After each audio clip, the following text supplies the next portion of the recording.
Bonsoir, bienvenue à Atelier Librairie, le livre voyageur animé par Fabienne Roch et moi-même Bruno Lalonde. Nous sommes à Montréal le 22 avril 2021. Ah, comme il est ardu parfois de refaire son énergie dans ces temps de trouble et l'acharnement que l'on met à espérer les voir s'arrêter pour revenir à notre vie antérieure. J'ai même l'impression que cette espérance-là qui, qui est chevillée, là, qui est chevillée à notre corps, j'ai l'impression qu'elle nous use davantage qu'elle ne nous nourrit, qu'elle nous épuise en fait. Alors, et que nous serions des condamnés à avoir des condamnés sans avoir reçu le verdict de la peine, en fait. Que ne, nous ne pouvons pas dire nous serons libérés dans tel jour et que quelqu'un quelque part nous attend lorsque nous attendra lorsque nous sortirons de notre cellule. Alors c'est un temps qui n'en finit plus. C'est un temps qui n'en finit plus, qui s'étire. Ce couvre-feu déjà est en vigueur depuis plus de 3 mois. C'est une mesure brutale, il va sans dire, une mesure liberticide que la province voisine se refuse à user. Et, et, euh, et parfois, la difficulté de se maintenir. Alors évidemment, quand on se tourne vers les livres d'histoire qui sont abondants autour de nous, on constate que nos souffrances sont peu de choses comparées à ce qu'a connu nos grands-parents, par exemple. 2 générations à peine. Et c'est dire à quel point on vit dans une époque quand même qui est assez confortable, malgré la pandémie. Mais, je ne sais pas pour vous, mais moi je sens quand même qu'il y a quelque chose qui se déglingue.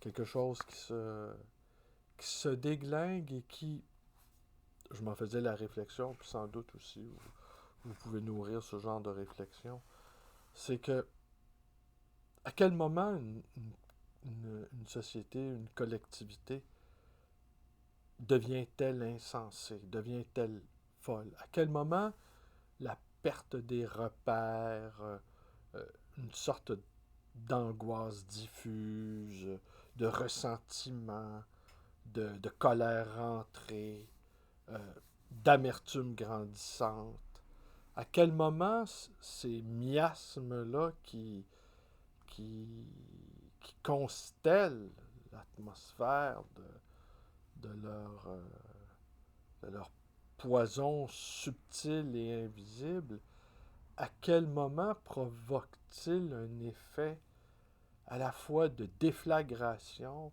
et à la fois délétère et propice à des abominations grandissantes. Est-ce qu'avant de devenir ivre de sang, ivre de...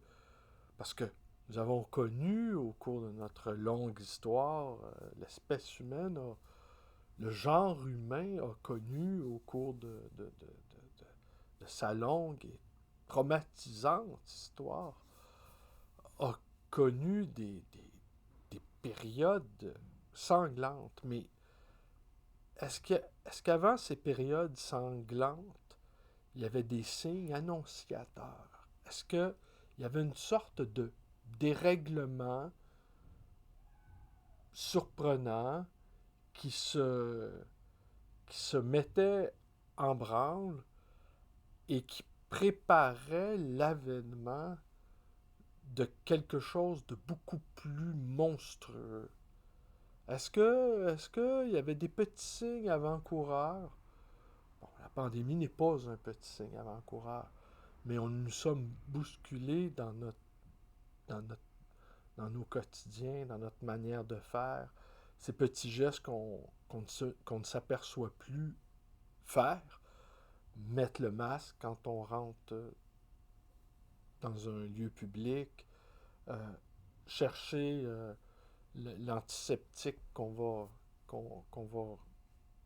se servir pour se protéger du virus. Hein.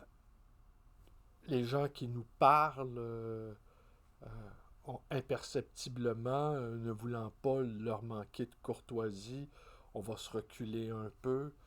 Euh, mais ça, tous ces petits gestes répétés depuis déjà près de, près de 400 jours, là, est-ce que ne vont-ils pas nous, nous préparer à une plus grande, à la fois une plus grande insensibilité, à la fois une plus forte propension à la susceptibilité?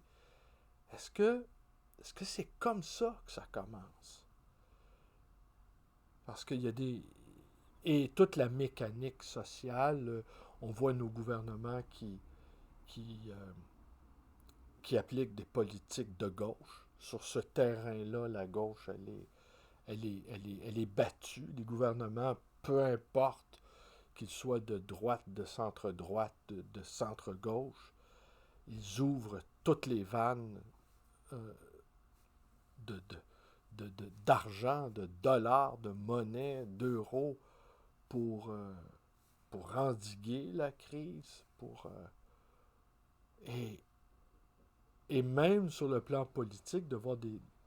Peu importe ce qui les avait amenés à prendre le pouvoir, que ce soit un virage à droite au Québec ou le Startup Nation en France ou les États-Unis qui ouvrent tout grand les vannes et qui même proposent un impôt minimum sur les multinationales. Ça, ce sont là des propositions euh, appartenant assurément au champ gauche. Mais on ne peut pas faire de Joe Biden un gauchiste, par exemple. Alors, même les politiques actuelles des gouvernements des démocraties libérales vont dans le sens de de la doxa gauchiste. Alors, tout ça, est-ce que cette espèce de confusion, évidemment, beaucoup d'analystes économiques se désolent de cette folle dépense et qui, cette masse monétaire injectée dans l'économie fait que imperceptiblement ou perceptiblement, j'aurais envie de dire plutôt, eh ben, l'inflation monte. Tout le monde aura remarqué que le panier d'épicerie coûte plus cher, se loger coûte plus cher, et puis les pressions pour avoir accès à la propriété deviennent immenses. Alors, évidemment, l'inflation, c'est la meilleure manière de se débarrasser de la dette. Hein? Je veux dire, c'est la manière classique de se débarrasser des dettes. C'est en voyant l'inflation augmenter. Mais tout ça, si on analyse tout ça, les rapports les uns les autres, l'agressivité qui se déploie sur les réseaux sociaux, ça, vous le savez, moi je pensais elle existait déjà, cette agressivité-là. Et là, maintenant, il y a des millions de canaux par où la violence peut exuder. Alors, ça, pour moi, elle existait déjà, sauf on n'y avait pas, on n'y était pas confronté. Bon. Et là, nous y sommes confrontés. Je crains fort ce soir Je voulais vous parler d'un auteur, mais je vais laisser faire parce que je, je suis pas sûr qu'il m'intéresse tant que ça. Il m'a déjà passablement intéressé, mais son attitude pendant la guerre, justement, est à l'opposé de, de la finesse intellectuelle, disons, de, de, de Léon Verte. Euh, à l'opposé également du courage et de la capacité d'analyse de Marc Bloch, ou encore de l'acuité du regard de Maurice Garçon. Tous ces, tous ces auteurs qui ont écrit et dont les textes ont été publiés après leur mort. Celui dont j'avais envie de vous parler, lui, c'est ou dont j'ai peut-être vais-je trouver le moyen de vous en parler, comme ça, une extrémiste. Ah ben lui, il est à l'opposé de tout ça. C'est à la fois le traître par excellence, le l'escroc, euh, le combinard, le trafiquant, le dealer, le proxénète. En fait, il avait tous les défauts presque. Il avait tous les défauts et il vouait un culte à la littérature. Et un tel culte que je pense, en fait, un culte d'une telle ampleur que cela l'empêchait de pratiquer. Un peu comme un croyant qui croit tellement en Dieu qu'il est incapable de prier. Vous pouvez imaginer ça? Quelqu'un qui, euh, qui a des aspirations tellement gigantesques qu'il ne peut accomplir, qu'il ne lui reste plus qu'à se vautrer dans la médiocrité et de développer la passion de trahir. Alors ceux qui ont pu croire en lui, de, de Jean Paulhan à André Cocteau, en passant par Mac Jacob, eh bien, il les a tous trahis, il les a tous blousés, il les a tous systématiquement volés, lésés. Euh, il a volé la bibliothèque de Cocteau, par exemple. Il était juif, ce qui ne l'a pas empêché de travailler pour les nazis. Voyez. Et même aux nazis, il leur remettait des, des, des informations frelatées, des rapports bidons. Euh, Même eux, ils trouvaient le moyen de les baiser. Ça, il faut quand même le faire. Le traître par excellence, le collabo incompétent, vénal, frivole, euh, inconséquent. Euh, le nom de ce personnage, de ce si sympathique personnage, Maurice Sachs. Ouais, voilà, Maurice Sachs. Qui, malgré tout ce que je viens d'en dire, n'était pas un écrivain... en fait, non. Malgré tout ce que je viens d'en dire, a connu au lendemain de la guerre la, une certaine réhabilitation en connaissant un certain succès avec certains livres autobiographiques, Le Sabbat, La chasse à course, ce sont des récits autobiographiques. Mais, et très curieusement, j'ai remarqué, en tout cas dans les dernières années, quelques livres ont été publiés sur lui, étonnamment. Pourquoi? Écoutez, je ne le sais pas parce que le personnage est absolument abject. L'œuvre est d'une importance relative. Euh, Sa place dans l'histoire littéraire est somme toute assez médiocre.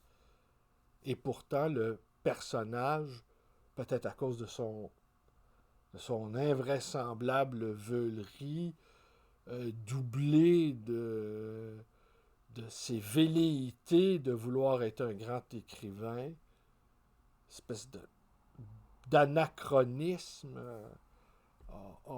suscite en tout cas chez quelques biographes et quelques essayistes, suscite néanmoins un certain intérêt.